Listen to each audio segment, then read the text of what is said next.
welcome to Crawlspace. I'm Tim here today with Lance. Lance, how's it going today?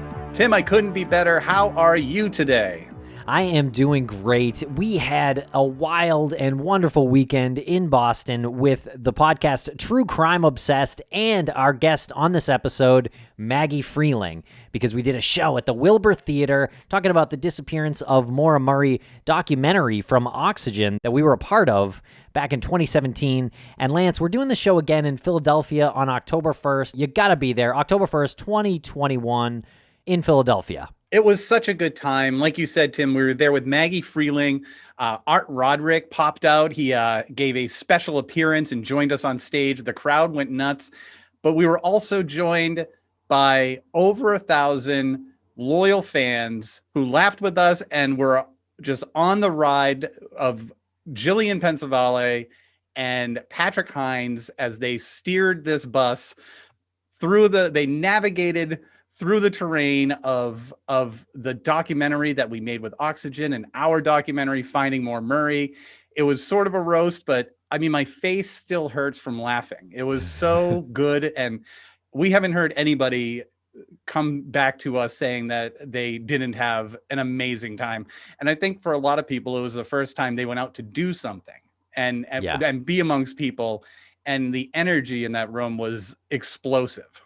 Absolutely right. It felt like 15 minutes up there on stage. It just flew by. It was an incredible night. Definitely be there in Philadelphia if you're around the city. It's going to be great. Underground Arts in Philadelphia on October 1st, 2021. And Lance, just to follow up on a recent episode of ours about Michael Packard, who was trapped in a whale's mouth in Provincetown, Massachusetts, or I should say off the coast of Provincetown, Massachusetts. Lance, Art Roderick, who was on the show with us in Boston this weekend, he lives in that area, and he is friendly with some of the people who know Michael Packard, and he swore to us that this really happened.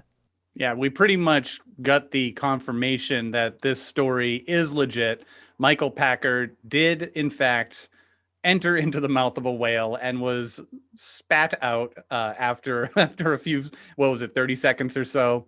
And and this was a confirmation that came from a very credible source who spoke to Art about it. Yeah, and this is a former U.S. Marshal telling us he believes that it really happened, as incredible as it is. So I take his word for it. He also said that Michael Packard sustained a knee dislocation that was not reported, or at least not by us in our recent episode. I hadn't seen that anywhere, so that is an exclusive. We do send our best wishes to Michael and hope he's making a recovery with that injury. All right, Lance, and on to this episode with Maggie Freleng. In this episode, we speak about the podcast Murder in Alliance that Maggie Freleng does with the Obsessed Network, and it is sort of a spinoff of her other show, Unjust and Unsolved, and it is really great. It's a phenomenal show. Maggie does such a great job with this. It's centered around the 1999, April Fool's Day of 1999, the murder of Yvonne Lane and her ex-boyfriend, David Thorne, who was pretty much the instant primary suspect, even though he had a solid alibi, and the fact that he is now in prison and Maggie is working on his case and his freedom. And Murder in the Alliance, I believe, is up to 14 episodes. Every one of them is absolutely riveting. Go check it out. And also check out their website, murderinalliance.com. All right, everybody, I hope you enjoy this conversation that was recorded live a few weeks ago on Get Vocal on Thursday nights. We try to do them every Thursday night at 9 p.m. Eastern, so check it out if you can. And check out our website, crawlspace-media.com.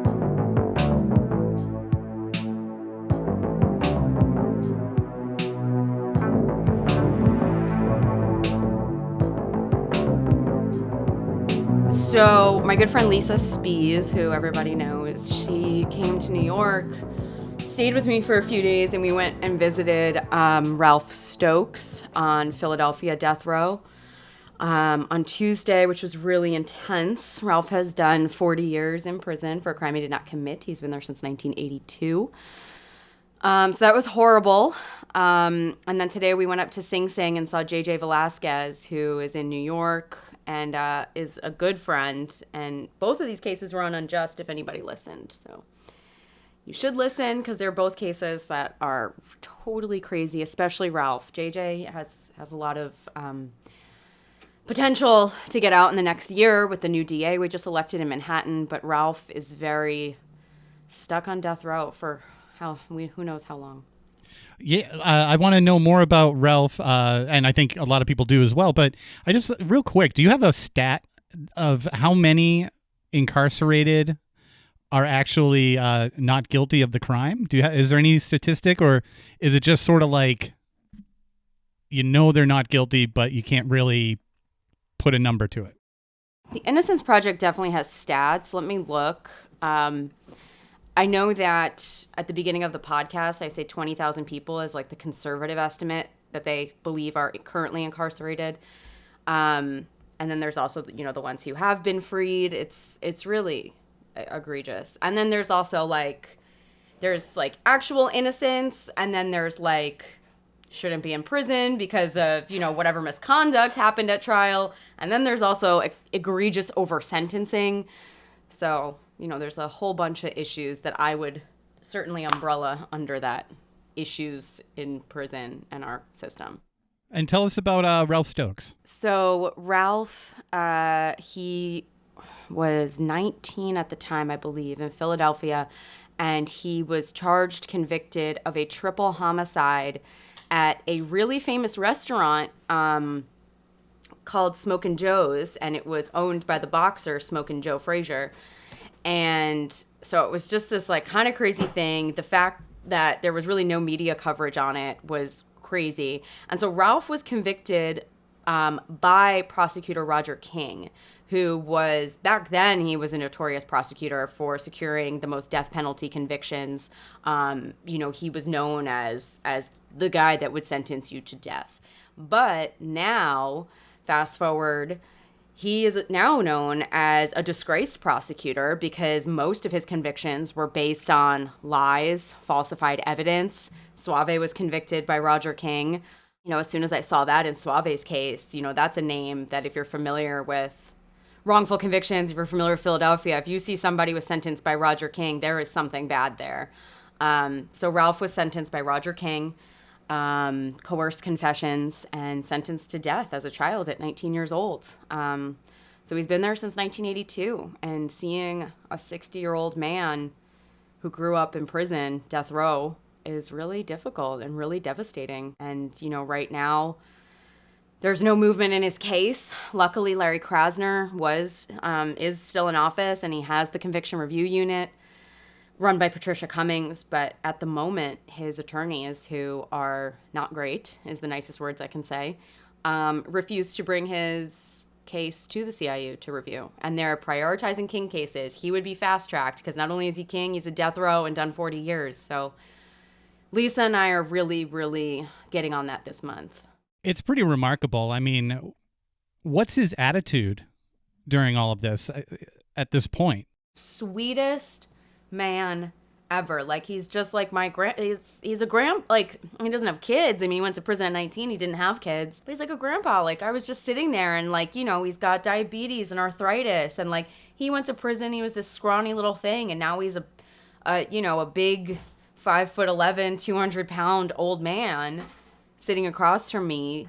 And I took his hands, I was trying to massage his hand. I mean, when was the last time he even felt somebody touch him? And, the guys in there don't really touch each other. He's on death row. He doesn't really have much contact with anybody, So it was, that one was hard. That one was really hard. I've kind of been processing that all week. This man has just grown up in prison, in some of the worst prisons. And are you still covering his case on Unjust and Unsolved? Well, I covered it on Unjust, but now because I'm doing Murder in Alliance, so no, but, you bet I'm on phones all day about his case. I'm sending FOIAs. I'm, bothering politicians. I'm doing what I can to get his name out there. Lisa and I are taking meetings all the time, just getting anybody who will pay attention to him to pay attention to him, because that's how these things make movement. We know Krasner knows his name. We know Patricia Cummings, who runs the CIU, knows his name. But they're also their hands are bound until his lawyers bring his case to them. They even came to his attorneys and said, hey, do you want to see the files from back in the day? It took him 15 months to even go and see these files to see if there was anything in there. I mean, they are dragging their feet. He's had a habeas in front of the court since 2013. Why has his petition been in front of the court for 8 years? So you were seeing him in prison, that wasn't for season 2 or anything else. It was just to visit. I never met him in person because of COVID. I started Unjust before COVID, and then right as we were getting ready to, start visiting people, JJ, who I saw today, was the only person I got to visit. And right before that, COVID hit, so I never got to meet anybody in person. So, I've been talking with Ralph for over a year, so it was really surreal. And of course, while I'm there, I bump into another person from Unjust, if anyone listened, John Brookins. He's another case. He is in the same prison. So I'm literally sitting in the waiting room or sitting in the visiting room with Ralph, and I see this guy walking back and forth, and you can't really mistake John Brookins. He's got like piercing blue eyes and, really fit kind of short guy. And I'm like, that's got to be John. There's no way that's not John. That's got to be John. And sure enough, I hear the guard scream Brookins, and I was like, holy crap. So I got to actually meet John too. I got to meet 2 people that I hadn't met in one prison. How did that happen? So you were waiting and you saw him walk by? I was just with Ralph in the visiting room, and John had a visit with somebody else, and he just walked by. Then they allowed you to connect with him right there? Yeah, I gave him a super quick hug, and then they separated us because we were just hugging, and they were like, that's enough, Brookins. And they were like, get out of here. Your time's over. So I don't know. I got lucky. We got lucky that we got to at least embrace. Wow. What did he say to you? He was just like, wow. And then I felt bad because I was like, oh, I'm here visiting another guy and not visiting you. But I mean, it was fine. He sent me a message after. He was like, wow, I can't believe I got to meet you. That's awesome. He just had a really devastating commutation hearing. He was denied his commutation. And he's got the Lieutenant Governor Fetterman on his side. I mean, these things are impossible, even when you have lieutenant governors pushing for your freedom. You have Larry Krasner, you have John Fetterman. I mean, these are like presidential candidates, by the way. Like Larry Krasner is probably going to run for president at some point. It goes like you just said. Like it just goes to show you how thick that wall is. That when they say he hit the brick wall, like that thing is like impossible to penetrate. Yes, it is impossible because they don't want lawsuits. Exactly. I mean, that's what's happening in the West Memphis 3 case right now, if anyone's paying attention. When they took the Alford plea, part of that plea was they will not sue once they get out. And that was agreed upon, but their lawyers, when they made that agreement, said, okay, but we do want to exonerate our guys, so any evidence we want to be allowed to test. And so the agreement was they will not sue, but the state will give them the evidence. Well, guess what? The fucking evidence is gone. The state is not giving it up. They're saying the evidence is gone. So that's a breach of contract. And now the lawyers are thinking, okay, I think they can sue. If the evidence is gone, the contract is broken. So if anyone's keeping up on West Memphis 3, check that out. There's a lot going on there. They might actually... I mean, it's shitty. They won't be exonerated because if the evidence really is gone, there's nothing to test, and we'll never know who did it. But, maybe they will finally get some relief. Finally. Well, incredible work that you're doing with all of that. And it just goes to show how it doesn't end at your season finale, or it doesn't end at a certain episode. You carry it over into the other aspect of your life. Like it is your life. The shows are just sort of the vehicle for the information. But no, I just think it's really shitty when people, and I get that a lot of journalists are busy, they're busy and they don't have time to stay on these things, but I just don't feel comfortable covering somebody's story and then being like, see you later, enjoy death row, goodbye. And that's why I've really kind of found this middle ground of activist and journalist. But yeah, I don't know how people do that. I don't know how. It's talking to these people and how long they've been in prison and how many people have come in and left and come in and left. They get so nervous that, they're just going to get lost. Someone's just going to leave them. They just never answer the phone again. And it happens all the time. And I don't know how people do that and live with themselves. We'll be right back after a quick word from our sponsor. Thanks to our sponsors, and now we're back to the program. Maggie Freleng, tell us about your new podcast, Murder in Alliance. Tell us about the podcast and investigation. Yeah, so David was one of the people that I covered season 1. You know, afterwards, it was just one of these cases I could not get out of my head, especially because there are some cases that I've covered, you know, where they do have attorneys, they do have PIs, so I don't feel as bad not being like their person, you know, like, they have people. I'm not going to not take their calls. I'm not going to be their friend. I'm not going to not support them, but I don't feel the dire need to be there for them in the sense that I'm there for Ralph and whoever. So David was one of those people. He hadn't had anything since, God, early 2000s. I don't think he'd been in court since 2013. I can't remember, but I think that's it.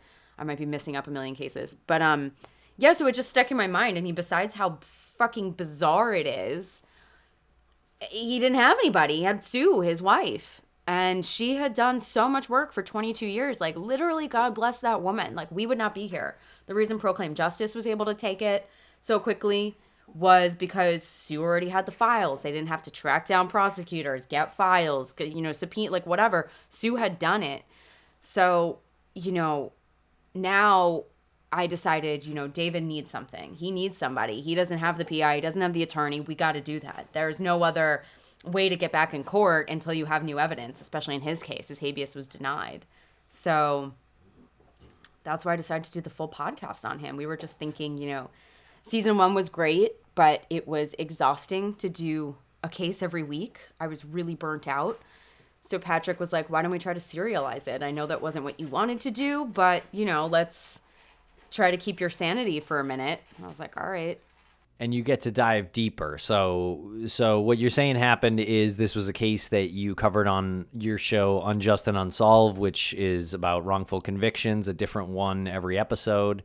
And this was a podcast and a project that you started sort of as a side project to dive deeper into one specific case that you couldn't stop thinking about. Yeah. There's a wrongful conviction. So there's someone in prison now that should not be in prison for this crime. I believe so. 2 people. Okay. And then what do you do with that? What do you do? Yeah.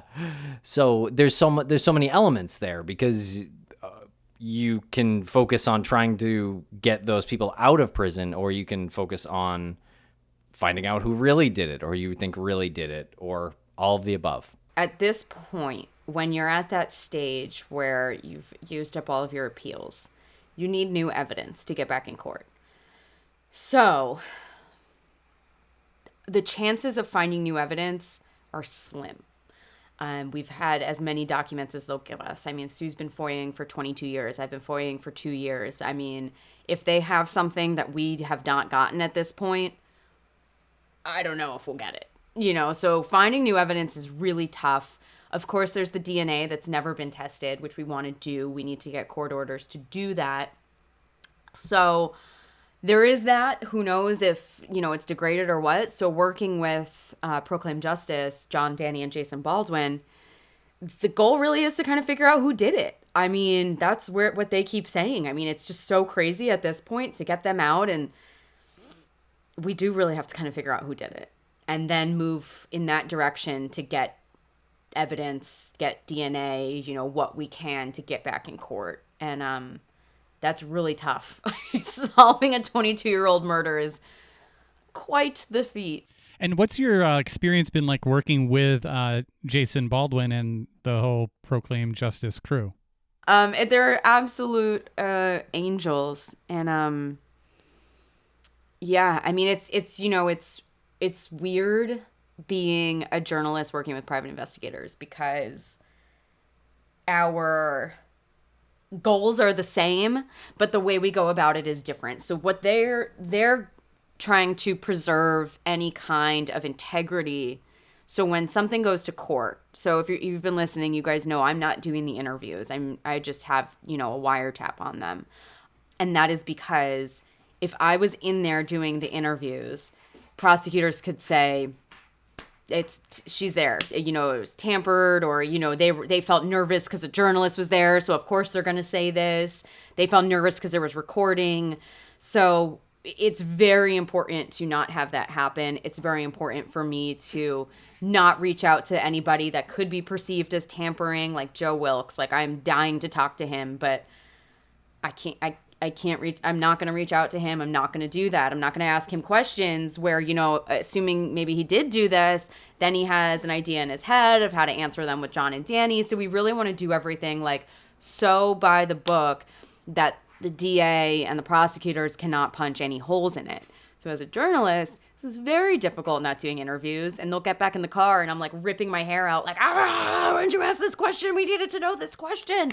And they're like, you know, and I'm like, no, I needed to know that for like my storyline. And then I don't want to step on their toes because of course they're professionals, but you know, so it's been hard for me, at least in that aspect. Because it's a big waiting game. You know, I could reach out to all these people on my own and get what I need to make an episode, but I can't. So it's tough. When did the decision happen where you would be listening in on these interviews? And how did you take that? Was that your idea or was that their idea? Oh yeah, because I was Their like, idea. look, I gotta have audio for this. It's a one-party consent state. I mean, you know, we've experienced that in the Mora case. I mean, sometimes that's a real shit luck for you, but, you know, for making a podcast, for me, it's wonderful. There are interviews we've recorded that I have not put out because it's a source that we don't want to burn yet. We don't want them to know that I know what they've said.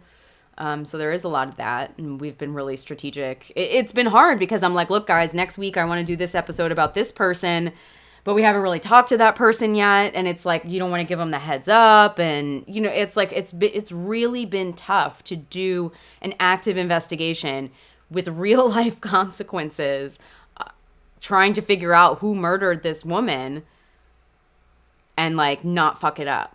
And make a podcast at the same time and be like contracted to have episodes come out every week and beholden to sponsor. It's really fucking hard. Real talk. That's why. Sorry, everybody. We're Real going on a talk. season break for a month. Next week is the last episode until September 9th because I do need time to get back to Ohio and get some of these interviews that we really desperately need. So, surprise, season break next week, but it's a really insane cliffhanger. Good. Yeah. You need a break. You need a break. Yeah. Do it. It's tough. Yeah. Are you producing as you go, or did you put like 6 episodes in the can and then you did episodes after that, or is it like how far ahead are you? Right now, no. I was really far ahead at the beginning because I think up until 7 or 8, Psychic was 7. 8 might have been when we got to Ohio. So I had up until 8 or 9 maybe before it started, like real-time investigation. And then it was just like I had to make them week by week because I didn't know what we were going to be getting in Ohio. Like that's when it really became like I don't know how this story is going to develop or how this is going to change.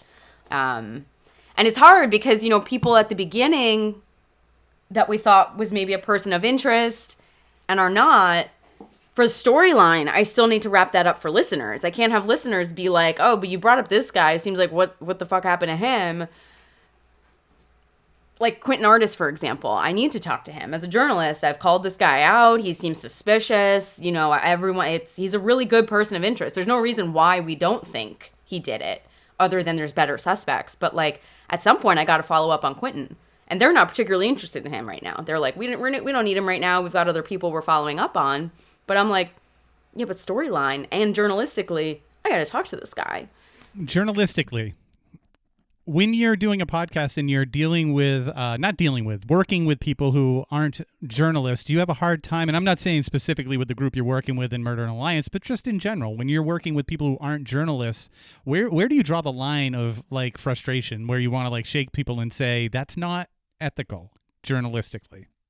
You mean in this investigation or in life? No, I guess it was more of a general question when you're working with people, most like if it is in association with a podcast, but if you have something specific for this investigation, yeah, I'd be curious about that. I think my actual question is, do you ever get irritated with Tim and I because we're not doing something ethical just out of sheer naivete? No. Good answer. Moving on. I think if there was anything you guys have done or were thinking about doing, I feel like we've talked about it. I've been like, maybe you shouldn't have done that. But I don't think you guys have done anything like unethical. I mean, you guys are very thoughtful, like good people. That's why we're friends. If you were not, we wouldn't be friends. Well, thank you. I'm not going to be associating myself with like unethical people, like you guys have made mistakes. I can't remember particularly, but you guys know when you've made mistakes. Like mistakes have been made, but you own up to it, and you're not journalists. You're not trained. You didn't do, how many years of school did I do? 8 years of school, master's degrees, like you guys are doing the best you can with what you know. Then where is the line about interviewing witnesses? Like you were talking about earlier, you won't interview people directly. Is there a possibility to jeopardize things, even with what we do? Jeopardize things? Possibly. I mean, anytime something could go back to court and you're not relying on DNA evidence, could be jeopardized. Let's say somebody you spoke to suddenly has a confession and they look back and they're like, oh, well, Tim and Lance put that in their head. And I mean, it's different because anything we'd be using, let's say I was sitting there, they could easily say, well, he only said that because Maggie was sitting there and he felt nervous. So, I mean, it's different, but they also, specifically for them, they want to talk to them so they can see their body language, their reactions, everything's in person so they can do that. And it would just be different if I was there. As soon as you bring a journalist in the mix, as soon as you say like, oh, this is on record, it changes things. This is an interesting conversation, an interesting path to go down. Did you see the documentary series, The Sons of Sam? Of course. What about leading a witness? Did you think that Maury Terry was leading Berkowitz in especially the second time? I know, everyone said that, and I didn't really pick up on it when I watched it. I didn't either, and then I kind of fell into the trap of like listening to people. And I guess I'm curious, like, what did they think was leading? The fact that he was only asking yes or no questions? What defines the leading question? Because I thought what he was asking wasn't so much leading as it was just kind of getting to a point. But it wasn't the best. You always want to ask questions where the person cannot answer yes or no. And that's all he did. It was yes or no answers. So a better question would have been, who did you do this with? Like something they can't just say yes or no. That puts him in a spot to say, I'm not going to tell you that. It was just me. Those are better questions to get an answer. I didn't think he was leading him. I just thought he wasn't asking the best in the best way possible. Now, is that something that you tell your Murder and Alliance team when they're going in to do an interview? Do you ask them, or do you try to instruct them, say, like, stay away from yes or no questions? Here's an example. They're trained PIs, so they know that already. I actually am learning from them interrogation techniques almost, listening to the way they do things. And when they come back, I'll be like, why did you ask it that way? Or why did you? So a lot of times they pretend like they don't know the facts. And it's very frustrating to hear them because I'll be sitting there screaming like, why the fuck are you saying this? And they'll come back in the car and I'm like, sorry, you guys got everything wrong. And they're like, we actually like got really drunk one night and I was like, literally your whole interview was not factual. And they were like, okay, you're being crazy right now. But they just were like saying, they kind of try and play dumb. Like they don't want to come at them like, we know that this was this date at this time. So it's more like, yeah, we heard you said this. And I'm like, no, but they did say it. We have the audio of them saying this. We know that they said this, but they want to like, it's a tactic. It's a tactic to like kind of play dumb and come off as really non-threatening and unassuming. So I'm learning a lot from them. They learn less from me than I learn from them. Let's put it that way. And it's fascinating. It's really fascinating. And I love it. As somebody who I would consider myself a seasoned journalist. I've done thousands and thousands and thousands of interviews. To be able to learn from people is really great. I'm loving it. Frustrating, but I love it. Is that something that they apply to different situations? Like this situation just kind of happens to be a situation where they need to act like they don't have all of the details? Because then they're waiting for the person to fill in the details. Like they want to see how much they know. Like they'll mess up dates on purpose and wait for the person to be like, no, actually, you know what? I think my cousin died around then. I think it was actually 99. Like, and then they'll realize, okay, this person does know what they're talking about because they're remembering a specific incident and they're correcting me. And now I know that they know what it's really fascinating. There's a lot of talk going on in the message area about people who are interested in becoming a private investigator, maybe applying. Is that something that you're interested in as well at some point? Yeah, you can't be a PI and a journalist at the same time. What? It's a conflict of interest. Yeah. We are.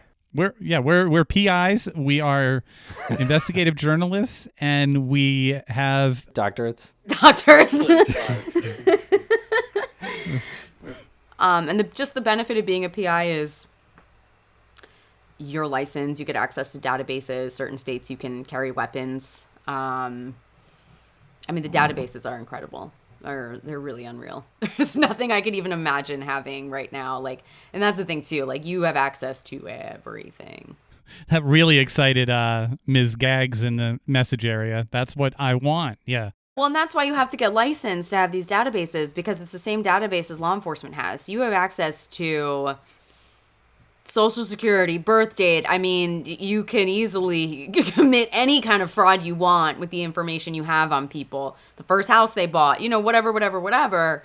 Every license plate. It's a great avenue for stalking. It's a great avenue for fraud. So that is really why they make sure people who have access to these things are professionals. Do you think Art Roderick would be proud of you if you said I'm now a licensed PI? Art's always proud of me. Of course he is. I make him proud. And us too, right? And we make him proud too, right? Yeah, all the time? You guys do. Every day. Every day. Talks about us all the time. Right? Doesn't he? Listen, I talk to Arthur once or twice a week. Really, this is a solid friendship we have formed since 2016. This is a solid 5-year friendship at this point. Good. Maggie Freleng, tell us about In Murder and Alliance. There's an episode called The Psychic. Tell us about this episode, because I know there's been a lot of talk about it. Have you guys heard it? I have not heard this one yet. This is the truth, Lance. I have not heard this one yet either. Good job. It is so this is you cannot make this shit up. And if anyone in here knows of another case where this has happened, please let me know. So the cops were stuck and went to a psychic. As we know, that does happen occasionally. Arthur was not surprised about this when it happened in the Maura Murray case, whatever. So they go to a psychic. It's 1999. It's about a month after the murder. And they tape record it. Which is also incredible because the amount of interviews that they did not tape record that are actually material interviews. So for whatever reason, they tape record this. And the psychic's, doing her psychic-y thing. And so when she starts asking for, I need a guy with gray temples and I need a guy like this and whatever, they start telling her about all these people that are sleeping with Yvonne. And a lot of them happen to be cops. And so the psychic then starts realizing, why is your whole department sleeping with this woman? And she calls her a nobody. She says, why are they sleeping with this nobody? Who is this woman that they're sleeping with? And so it really flips and becomes an interrogation by the psychic to these two detectives on what the fuck is happening in the Alliance Police Department. And they are just naming names. They are throwing the entire department under the bus. Well, she was sleeping with this guy and she was hanging out with this guy and this guy was connected with this guy, and maybe that's the drug connection. The amount that they said, they never thought this tape would see the light of fucking day. And trust me, they tried to not let it see the light of day. It was hidden. And they didn't get the tape. I got the tape. I'm the first person to get the audio. No one ever heard the audio. They got David's attorneys in 2008 during one of his appeals got the transcript. So I got the audio a couple months ago. And it is just bonkers. So I'm just reading the comments. So I got the audio just through a FOIA because I knew the transcript existed, so the audio had to exist, and it did. It's an old ass fucking tape, but luckily we got it on digital before that thing was gone. You see, I'm so happy to hear this, and people are saying that it was the best episode, and I think I just have such a bad taste in my mouth from past psychics. I think that's why it wasn't like on the top. She's not saying any bullshit. She's literally looking at these cops and she says, "What is wrong with your department? Why are they..." My word is corrupt, but she's basically asking, why are they so corrupt? Why do they have drug connections? Why are they sleeping with this woman? Is she a sex worker? What is going on with these people in your department? And they throw every name under the bus. It's truly bonkers. Because they just didn't take it seriously? They didn't think it would see the light of day. Yeah. I mean, they didn't know that 22 years later, the guy that they put in prison is going to have people looking at this case. They weren't thinking that. Right. So what makes the interview, the recording, super interesting is not the psychic's psychic ability. It's everything the cops say to her. The entire 2 hours, maybe, is them telling her who they think this could be, and it's not David Thorne or Joe Wilkes. That is pretty nuts. Which is also, why we were able to investigate so quickly, because we already had names from the cops on who it could be, and it's half of their department.